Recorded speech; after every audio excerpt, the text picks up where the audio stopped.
अस्सलाम वालेकुम बच्चों, मेरा नाम खुरम शहजाद सियाल है और आप मल्टी मैथमेटिक्स का चैनल देख रहे हैं और एफएससी मैथमेटिक्स के सिलेबस पे हम काम कर रहे हैं। नेक्स्ट बच्चों, आप लोगों को पता है कि हमारे प्रीवियस लेक्चर नंबर 121 जिसका ताल्लुक़ सेकंड ईयर के साथ था और ये जो लेक्चर नंबर 122 है इसका ताल्लुक़ भी सेकेंड ईयर के साथ ही है। और आपको पता है कि कॉनिक्स सेक्शन का चैप्टर हम सेकेंड ईयर का चैप्टर नंबर 6 है वो शुरू किया हुआ है हम लोगों ने, और 6.4 के क्वेश्चन नंबर 1 हम कंप्लीट कर चुके हुए हैं और क्वेश्चन नंबर 2 हमारा कंटिन्यू है। प्रीवियस लेक्चर में हमने क्वेश्चन नंबर 2 जो है उसके पहले 6 जुज़ सॉल्व किए थे, फर्स्ट 6 पार्ट्स हमने सॉल्व किए थे। तो बच्चों इस लेक्चर में लेक्चर नंबर 122 में हमने क्वेश्चन नंबर 2 के जो बकिया पार्ट्स हैं 4 पार्ट्स कोशिश करेंगे कि इस लेक्चर के अंदर हम उनको कंप्लीट कर लें। तो फर्स्ट ईयर के दोस्त हमारे डिसहार्ट हो रहे हैं, वो समझ रहे हैं कि शायद फर्स्ट ईयर पे काम नहीं होना। तो बच्चों फर्स्ट ईयर वालों, आप लोगों के लिए खुशखबरी ये है कि आप लोगों की जो बुक है वो 163 लेक्चर्स के साथ कंप्लीट हो चुकी हुई है। आपका काम कंप्लीट है, मुकम्मल है। हाँ, आपके काम में हम ये कर रहे हैं कि MCQs के जो फर्दर लेक्चर हैं वो मैं अपलोड करता जा रहा हूँ, तो वो आप लोग ज़रा देख लीजिए। वो आपको वहाँ पे MCQs भी मिलेंगे, सारा कुछ आपको मिलेगा। और सेकेंड ईयर वालों के लिए भी MCQs हैं जी, आप लोग भी परेशान ना हो। तो आप लोगों के लिए भी MCQs आ रहे हैं जी, फर्दर हर एक्सरसाइज वाइज भी आएंगे। फिर उसके बाद जो मैं नेक्स्ट प्लान होगा वो करेंगे। फ़िलहाल जो हमारा काम है हम अपने इस टारगेट की तरफ आते हैं। तो हमारा टारगेट इस वक्त ये है कि एक्सरसाइज 6.4 चल रही है, क्वेश्चन नंबर 2 के 7, 8, 9, 10 पार्ट, 4 पार्ट हमारे इस एक्सरसाइज के रहते हैं। तो ये हम देखते हैं कि जी अच्छा, अगर आप लोगों ने पिछले लेक्चर नहीं देखे हुए, कोई नए दोस्त हैं, न्यू व्यूवर्स हैं, तो उनसे बच्चों रिक्वेस्ट है कि पहले प्रीवियस लेक्चर देख लें। मतलब कॉनिक्स सेक्शन के चैप्टर नंबर 6 के लेक्चर नंबर 1 से शुरू कर लें, यानी पहले लेक्चर से, जो चैप्टर नंबर 6 का पहला लेक्चर है वहाँ से शुरू करते हुए आइए। इंशाल्लाह आपको फिर हर चीज़ क्लियर होगी। अगर आप यहीं से देखना शुरू करेंगे तो फिर हो सकता है कि प्रॉब्लम हो। बाकी डियर स्टूडेंट्स, देखिए मैंने यहाँ पे प्रीवियस लेक्चर को अगर आप कंप्लीट कर चुके हैं 121 को, तो यहाँ पे मैंने एक टेबल लिखा था। वो टेबल अभी तक मैंने रेज़ नहीं किया क्योंकि मैंने इस टेबल को बकिया पार्ट्स में भी यूज़ करना है फार्मूलाज का, और इसकी डिटेल मैं प्रीवियस लेक्चर में दे चुका हूँ। यहाँ पे अगर डिटेल दूंगा तो ज़ाहिरी बात है फिर टाइम वेस्ट होगा। अगर आप लोगों ने प्रीवियस लेक्चर में ये बात नोट नहीं की तो वहाँ पर ये इस टेबल को देख लीजिए फिर, ताकि हम इसको आगे इस्तेमाल कर सकें। तो डियर स्टूडेंट्स, मेरे पास ये जो 7 पार्ट है इसमें क्या दिया हुआ है, इसमें डायरेक्ट्रिक्स दी हुई है और वर्टेक्स दिया हुआ है। मुझे पैराबोला की इक्वेशन जो है वो कैलकुलेट करनी है। तो डियर स्टूडेंट्स, आप लोगों को ये पता होना चाहिए कि डायरेक्ट्रिक्स और वर्टेक्स के दरमियान डिस्टेंस कितना होता है, a यूनिट होता है। यानी अगर हमारे पास कोई पैराबोला बने, यहाँ पर देखिए मैं पैराबोला को अगर बनाऊं, लेट्स सपोज कि ये मेरे पास एक पैराबोला है, ये डायरेक्ट्रिक्स है, यहाँ पे बच्चों फोकस है, ये वर्टेक्स है और ये डायरेक्ट्रिक्स है। तो फोकस से डायरेक्ट्रिक्स के दरमियान डिस्टेंस बच्चों हमारे पास कितना होता है, यहाँ पर ये देखें a यूनिट डिस्टेंस होता है। वर्टेक्स और डायरेक्ट्रिक्स के दरमियान जो डिस्टेंस होता है वो भी a यूनिट होता है। तो जो प्रीवियस लेक्चर था उसमें हमने वर्टेक्स और फोकस की मदद से पैराबोला की इक्वेशन सॉल्व की थी। तो उसमें मैंने आपको बताया था कि फोकस और वर्टेक्स के दरमियान डिस्टेंस फार्मूला यूज़ करके आप ए कैलकुलेट कर लेंगे। लेकिन अगर आपको वर्टेक्स और डायरेक्ट्रिक्स दी हुई है बच्चों, तो फिर आप यहाँ से ए कैसे कैलकुलेट करोगे। तो डायरेक्ट्रिक्स की इक्वेशन को पहले हम सीधा कर लेते हैं, y-3 = 0 कर लेते हैं।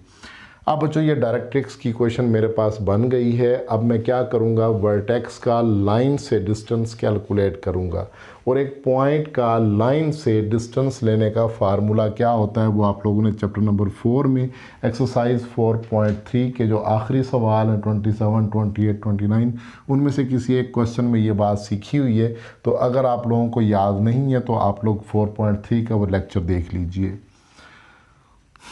तो डियर स्टूडेंट्स, अब मैं पॉइंट का लाइन से फासला लेने जा रहा हूँ, तो ये डिस्टेंस a के बराबर होगा। मैं लिखता हूँ जी a = हाँ जी, पॉइंट का लाइन से डिस्टेंस मॉड लाइन के अंदर ये पॉइंट आपने पुट करना है, यानी y की कीमत 2 यहाँ पे पुट हो जाएगी। So this is 2 minus 3 mod over under root में क्या लिखते हैं, x के कोफिशेंट का स्क्वायर। तो बच्चों यहाँ पे x का तो कोफिशेंट है ही नहीं, ज़ीरो है, तो यहाँ पे आप लिखोगे 0 स्क्वायर प्लस y के कोफिशेंट का स्क्वायर, y का कोफिशेंट 1 है तो यहाँ पे आ जाएगा 1 का स्क्वायर। तो अब आप लोगों ने इसको सिंप्लीफाई कर लेना है, ये हो जाएगा 2 माइनस 3 मॉड मतलब माइनस 1 मॉड हो जाएगा ओवर अंडर रूट 1 हो जाएगा। So ultimately result is 1 over 1 and answer is 1। बच्चों मॉड जो है वो क्या करता है, नेगेटिव को पॉजिटिव कर देता है, तो इसका मतलब है हमारे पास जो आंसर आया वो 1 हुआ। अब हम इसके लिए बनाएंगे एक स्केच हमें बताएगा कि आया पैराबोला अपवर्ड है डाउनवर्ड है, कौन सी इक्वेशन पैराबोला की हम लोगों ने सिलेक्ट करनी है। तो बच्चों यहाँ पर देखिए, ये मेरे पास एक्स एक्सिस और वाई एक्सिस मैंने बना लिए।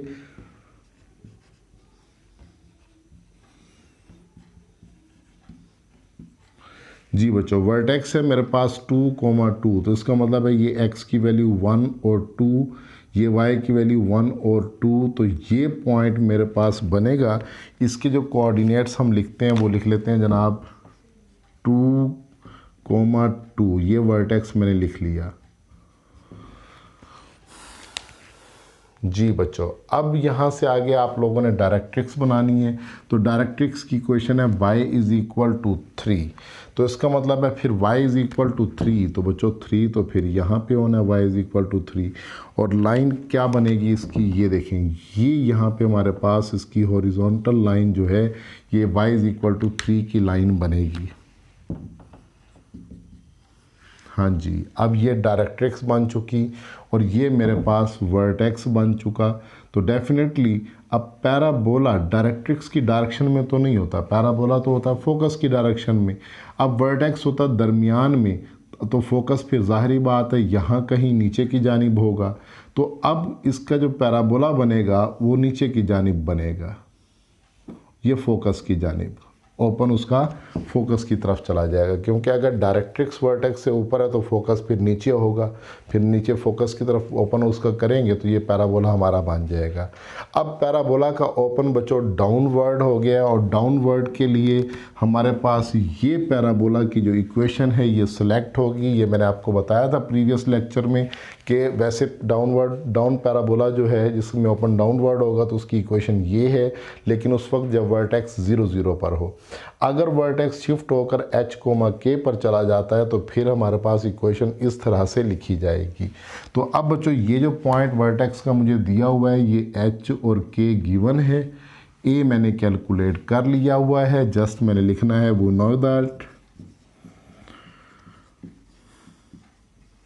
Know that. ग्राफ ने मुझे हेल्प कर ली कि इक्वेशन कौन सी इस्तेमाल होनी है, तो वो मैंने लिख लिया, वो x minus h whole square is equal to -4a into y minus k. So अब मुझे वैल्यू जस्ट पुट करनी है और सिंप्लीफाई कर देना है। तो बच्चों ये x माइनस एच की वैल्यू 2 है मेरे पास, ये 2 का स्क्वायर हो जाएगा -4, a की वैल्यू 1 मैंने कैलकुलेट की है तो ये 1 पुट कर देंगे, y माइनस के की वैल्यू भी 2 है तो 2 पुट कर दी। अब जस्ट मैंने इसका स्क्वायर ओपन करना है, this is x square plus 4 minus 4x is equal to this is -4y, minus और माइनस प्लस 4 2s आर 8 हो जाएगा। अब यहाँ से आगे लिखा जाएगा x square minus 4x plus 4y, 8 को इधर ले जाके -8 करेंगे तो +4 -8 बच्चों -4 इक्वल टू 0, आपका आंसर जो है वो कैलकुलेट हो जाएगा। So this is the required equation of parabola. तो बच्चों आप लोगों ने देखा कि पैराबोला कितना आसान सा चल रहा है। अगर आपको इसकी सेंस क्लियर हो जाए, इसका थीम क्लियर हो जाए तो पैराबोला ज़रा सा भी मुश्किल नहीं है। अगर आपको इसका थीम क्लियर नहीं होता तो फिर सबसे मुश्किल टॉपिक यही है। तो बाहर कैफ आप लोग अच्छे बच्चे हैं, आप लोग इस आइडिया को समझ रहे होंगे और पूरा फोकस कर रहे होंगे। तो चलते हैं जी नेक्स्ट पार्ट की जानिब। जी बच्चों, इसका 8th पार्ट ज़रा देखिएगा। 8th पार्ट में हमें directrix y is equal to 1 दी हुई है, लेंथ ऑफ लेटस रेक्टम 8 के इक्वल गिवन है और ओपन डाउनवर्ड है। उसने सारी जो कंप्लीट डिटेल है वो हमें दे दी हुई है। अब हमने इक्वेशन क्या करनी है, मालूम करनी है। तो डियर स्टूडेंट्स, ग्राफ इसमें बहुत ज़रूरी है। ग्राफ के बगैर समझें कि इक्वेशन ये हल हो नहीं सकती, तो इसलिए ग्राफ को आप लाजमी स्केच करेंगे। देखो जी, ये मेरे पास y एक्सिस हो गया जी, ये हो गया x एक्सिस। अच्छा, अब दूसरी इक्वेशन दी हुई है हमें y इज़ इक्वल टू 1, ये इसकी डायरेक्ट्रिक्स है। तो बच्चों यहाँ पे मैं ज़रा इसका ओपन यहाँ पे लिख लेता हूँ। तो ये मेरे पास एक डायरेक्ट्रिक्स जो है ये बन चुकी। इसकी इक्वेशन उसने मुझे दी हुई थी बच्चों, y इज़ इक्वल टू 1, ये मैंने बना ली। तो गिवन इंफॉर्मेशन के मुताबिक मैं यहाँ पर चलता जाऊँगा। मैं लिखूँगा यहाँ पे directrix y is equal to 1 है। लेंथ ऑफ लेटस रेक्टम जो होती है वो जो टेबल पर मैंने आप लोगों को बताया था कि लेंथ ऑफ लेटस रेक्टम जो है वो 4a के इक्वल होती है लेक्चर नंबर 120 के अंदर। तो इसका मतलब है गिवन मुझे ये है कि 4a इक्वल्स टू 8 है। तो इसका मतलब है a की वैल्यू क्या हो गई, 2 यूनिट हो गई। तो इसका मतलब ये हुआ। अब ओपन डाउनवर्ड है। तो बच्चों अब ज़रा बातों को गौर से सुनिएगा और समझने की कोशिश कीजिएगा, क्योंकि टेक्निकल पॉइंट्स हैं सारे के सारे। a की वैल्यू 2 है। अब मुझे पता है कि डायरेक्ट्रिक्स और वर्टेक्स के दरमियान जो डिस्टेंस होता है वो a होता है। तो इसका मतलब ये हुआ कि फिर डायरेक्ट्रिक्स से 2 यूनिट मुझे नीचे की तरफ ले जाना है। 1 यूनिट ये हो गया, ये 1 यूनिट हो गया। फिर 1 यूनिट और नीचे जाना है जहाँ पे ये -1 हो जाएगा, यानी ये वर्टेक्स होगा। इस जगह पर y की वैल्यू क्या हो जाएगी, -1 हो जाएगी और x की वैल्यू का बच्चों पता कोई नहीं है। तो ये आर्बिट्ररी पॉइंट है। अब h, k होता है वर्टेक्स, तो यहाँ पे h एज इट इज़ रहेगा और k की जगह पे -1 वैल्यू सेलेक्ट हो गई। अब -1 क्यों सेलेक्ट हुई, क्योंकि मुझे पता है कि ये a यूनिट है। वर्ड डायरेक्ट्रिक्स से फोकस के दरमियान जो फासला है वो a 2 यूनिट के बराबर है। तो मैंने 1 को 2 यूनिट डाउन कर दिया। जब 1 से 2 यूनिट डाउन चले गए तो ये -1 पे आ गए। तो इसका कोऑर्डिनेट हो जाएगा हमारे पास h, -1। अब उसने मज़ीद हमें ये बता दिया कि इस पैराबोला का जो ओपन है वो डाउनवर्ड है। अब ओपन अगर डाउनवर्ड है तो इसका मतलब है इक्वेशन ये 4th वाली इस्तेमाल होगी। तो मैं यहाँ पर लिखूँगा वी नो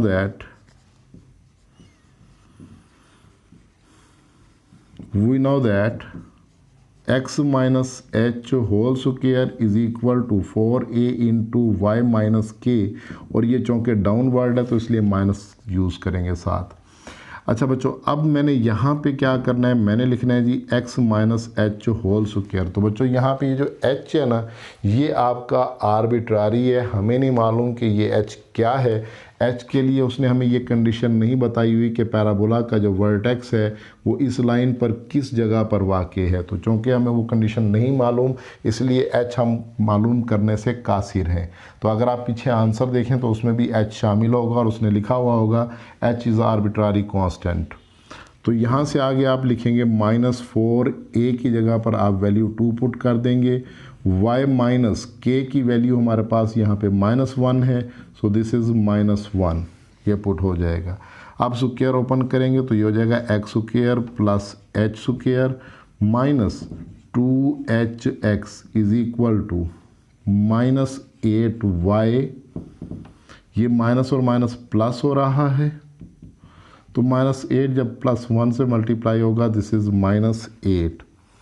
अब इसको आप सिंप्लीफाई करोगे तो ये लिखा जाएगा x square minus 2hx plus 8y plus h square plus 8 is equal to 0। ये -8 लेफ्ट पे ले आएंगे तो +8 इज़ इक्वल टू 0 के साथ इक्वेशन ऑफ पैराबोला जो है वो जो आपको हासिल हो जाएगी। So this is the required answer. तो होप्स हो कि आपको ये बात अच्छी तरह से क्लियर हो गई होगी।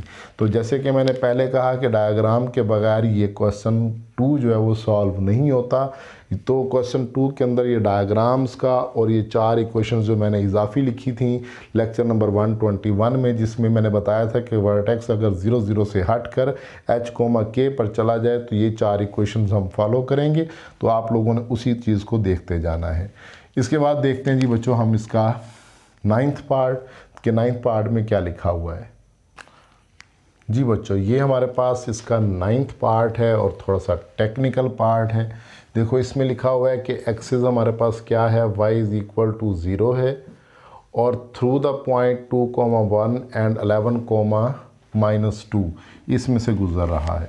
तो बच्चों जब लिखा जाता है ना कि y = 0 है तो इसका मतलब है ये x एक्सिस की इक्वेशन को y = 0 कहा जाता है।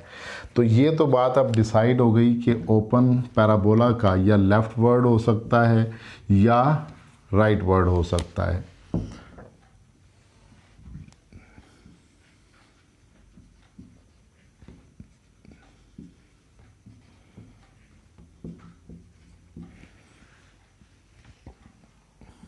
जी बच्चों ये मेरे पास दिया हुआ है ओरिजिन, और अब मैं ये फ़र्ज़ कर लेता हूँ कि मेरे पास जो पैराबोला है उसमें इक्वेशन बच्चों मुझे एक्सिस की बताई जा रही है। तो एक्सिस की इक्वेशन है y = 0। तो इसका मतलब है ये एक्स एक्सिस की इक्वेशन है। एक्स एक्सिस पैराबोला का एक्सिस ऑफ पैराबोला है। तो अब यहाँ से पैराबोला का जो ओपन है वो राइट वर्ड भी हो सकता है, वो लेफ़्ट वर्ड भी हो सकता है। वो मुझे नहीं पता कि किस तरफ है, ये उसने मुझे नहीं बताया। तो उसने मुझे बहरहाल 2 पॉइंट दिए हुए हैं। तो मैं यहाँ पे कोशिश कर लेता हूँ कि ये पैराबोला मैं इस तरह का बना लूँ। और इसमें देखिए मैंने वर्टेक्स जानबूझकर 0 0 के साथ टच नहीं किया। मैंने यहाँ पे वर्टेक्स चेंज कर दिया हुआ है। मुझे पता है कि वर्टेक्स यहाँ पे होगा h, k। तो अब h तो h ही रहेगा, जबकि k की कीमत मैं यहाँ पे 0 ले लूँगा क्योंकि वर्टेक्स जो है वो कहाँ पे है, एक्स एक्सिस पर है। और आपको पता है कि एक्स एक्सिस के हर पॉइंट पे y कोऑर्डिनेट बच्चों क्या होता है, 0 होता है। तो डियर स्टूडेंट्स यहाँ पे मैंने 0 ले लिया है, टेक्निकली लिया है मैंने 0, ताकि मुझे वैल्यूज़ कम से कम तलाश करनी पड़े। तो अब मैं यहाँ पर लिखता हूँ कि मेरे पास पैराबोला की इक्वेशन जो है वो मैं ये वाली ले लेता हूँ जिसमें ओपन राइट वर्ड है। अब आप सोच रहे होंगे कि लेफ़्ट वर्ड वाली सर ने इक्वेशन क्यों नहीं दी, लेफ़्ट वर्ड वाली भी ले सकते थे। जी बिल्कुल ले सकते थे, कोई इशू नहीं है। हम अमूमन कोशिश करते हैं प्लस वाली इक्वेशन लें। तो ये जो पॉइंट्स हैं ना, ये पॉइंट खुद ब खुद a की वैल्यू और h की k की वैल्यू जो है वो उठा लेंगे और ख़ुद ब खुद ये पैराबोला की इक्वेशन जनरेट हो जाएगी। आप लोगों ने परेशान नहीं होना कि लेफ़्ट वाली ली है कि राइट वाली ली है। आप जो मर्ज़ी इक्वेशन ले लें उसके मुताबिक a और h और k जो है वो कैलकुलेट हो जाएगा। ठीक है, आप लोगों ने परेशान नहीं होना इस मामले में। तो बहरहाल सोल्यूशन अब मैं यहाँ पर लिखता हूँ जी, according to condition, according to given conditions अगर हम चलें तो वर्टेक्स हमारे पास h, 0 हो गया, ये डिसाइड हो चुका। उसके बाद हम इक्वेशन लिखते हैं। हम लिखते हैं जी, वी नो दैट पैराबोला की इक्वेशन जी बच्चों y - k whole square is equal to 4a into x - h। जी डियर स्टूडेंट्स, अब यहाँ से आगे मुझे पता है k की वैल्यू 0 है, तो मैं यहाँ पे y - 0 करके इसको लिख देता हूँ y square is equal to 4a into x minus h. तो बच्चों अब मेरे पास जो अननाउन है वो सिर्फ 2 हैं, एक a अननाउन है और एक h अननाउन है, और 2 ही पॉइंट उसने मुझे दिए हुए हैं जिनमें से पैराबोला पास कर रहा है। तो इसका मतलब ये हुआ कि मैं यहाँ पर लिख सकता हूँ parabola passes through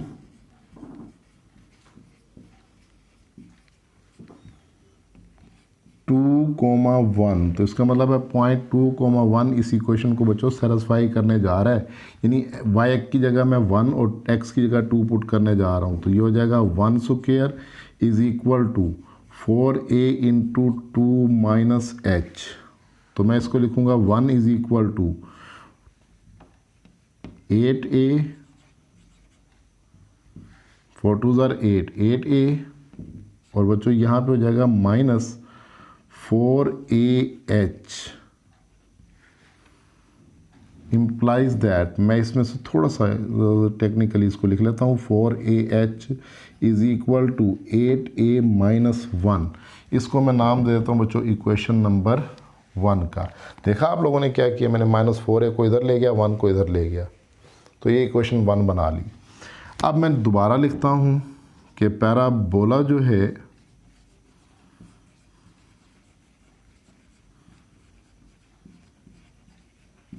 passes through, कहाँ से पास कर रहा है बच्चों, 11 कोमा -2 से।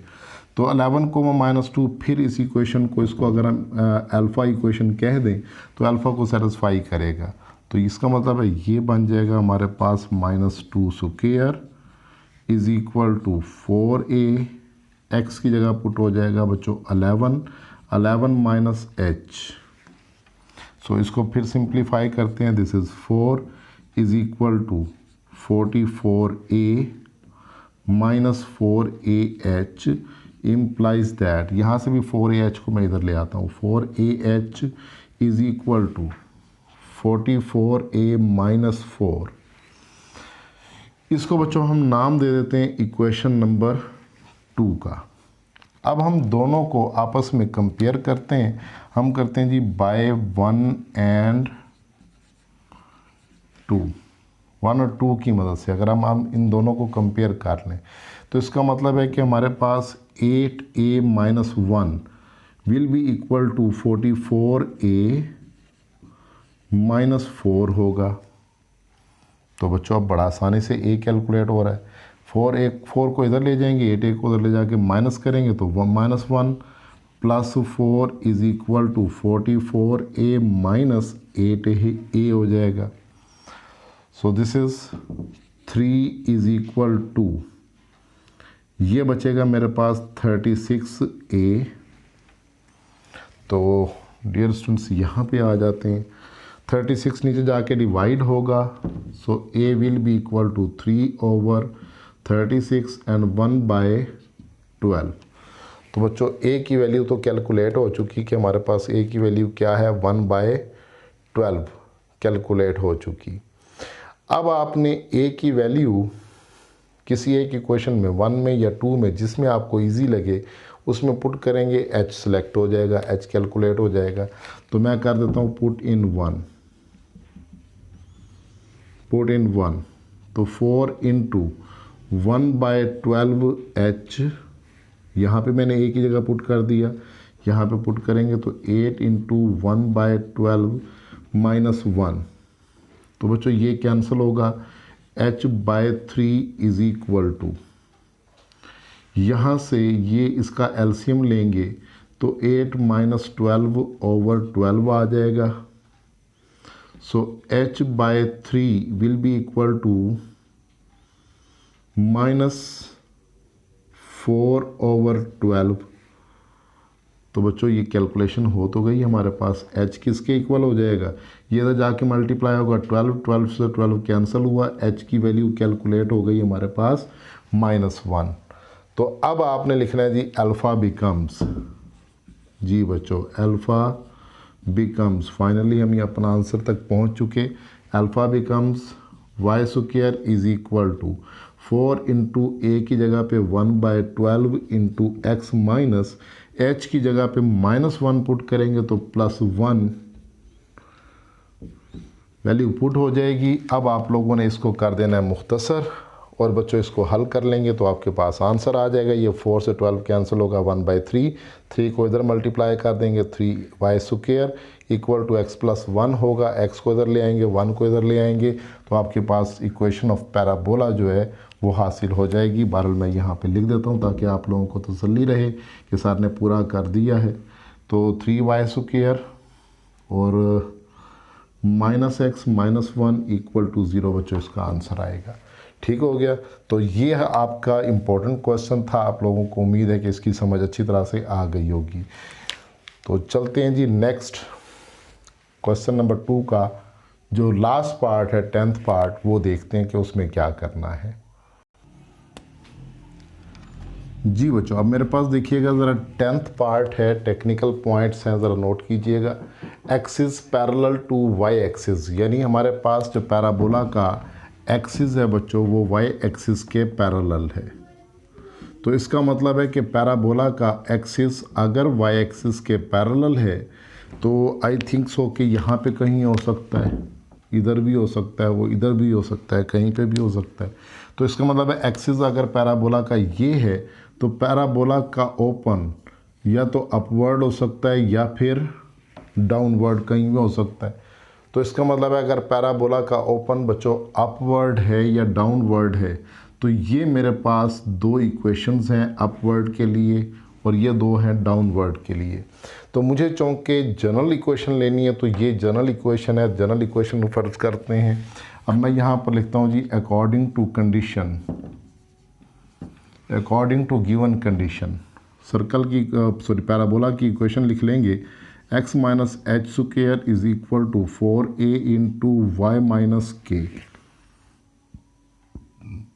तो बच्चों अब आप लोगों ने क्या करना है, ये तीन अननाउन हैं इस वक्त आपके पास, एक h है, एक a है और एक k अननाउन है।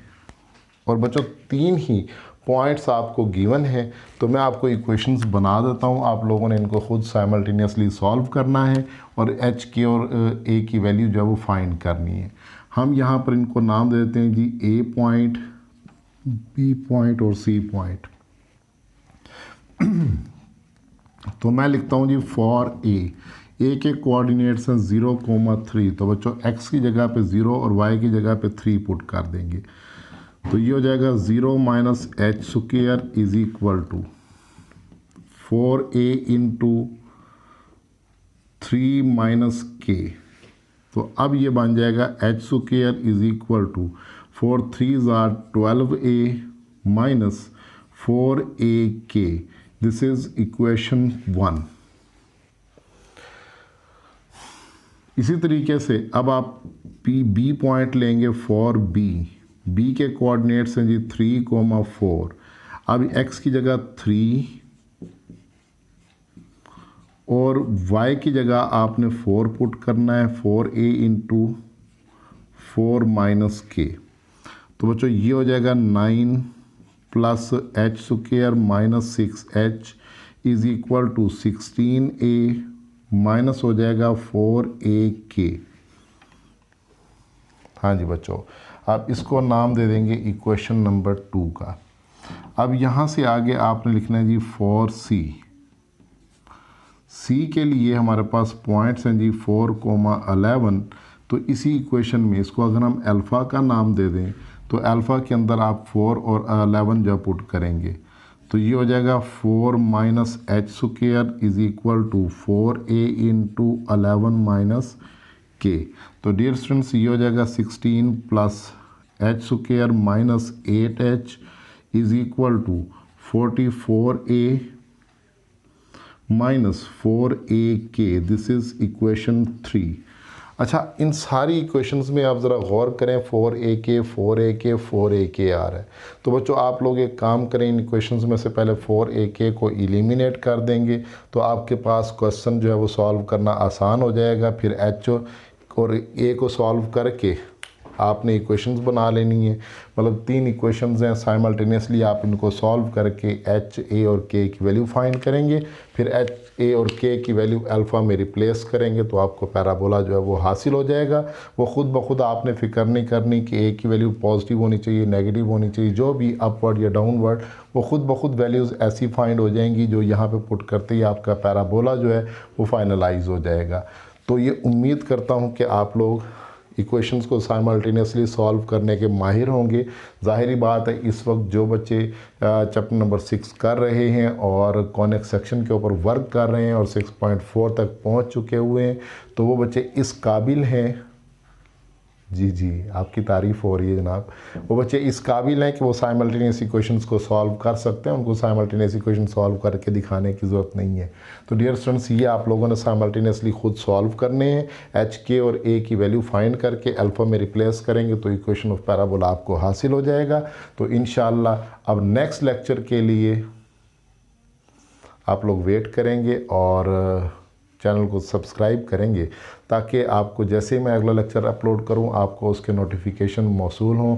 जितने आप चैप्टर 6 को करने के मतलाशी हैं, जितने आप शौकीन हैं, जितना आप चाहते हैं कि चैप्टर 6 हमें मिले किसी तरीके से, और मतलब आप बड़ी टेंशन में हैं, तो उम्मीद है कि आप लोग फिर चैनल को सब्सक्राइब भी करेंगे और फिर इस चैनल को आगे फैलाएंगे भी सही, और दोस्तों को भी बताएंगे ताकि इस चैनल को भी फ़ायदा हो, आपको भी फ़ायदा हो, और आपके जो मुस्तहिक दोस्त हैं उनको भी फ़ायदा हो। तो इंशाअल्लाह डियर स्टूडेंट्स, अगर लेक्चर अच्छा लगा तो लाइक का बटन ज़रूर प्रेस कीजिएगा ताकि मेरी हौसला अफजाई हो। तो इंशाअल्लाह नेक्स्ट लेक्चर में मुलाकात होगी नए क्वेश्चन के साथ, जिसमें हम क्वेश्चन नंबर 3, 4 या आई थिंक सो जितना भी हो सका वो डिस्कस करेंगे।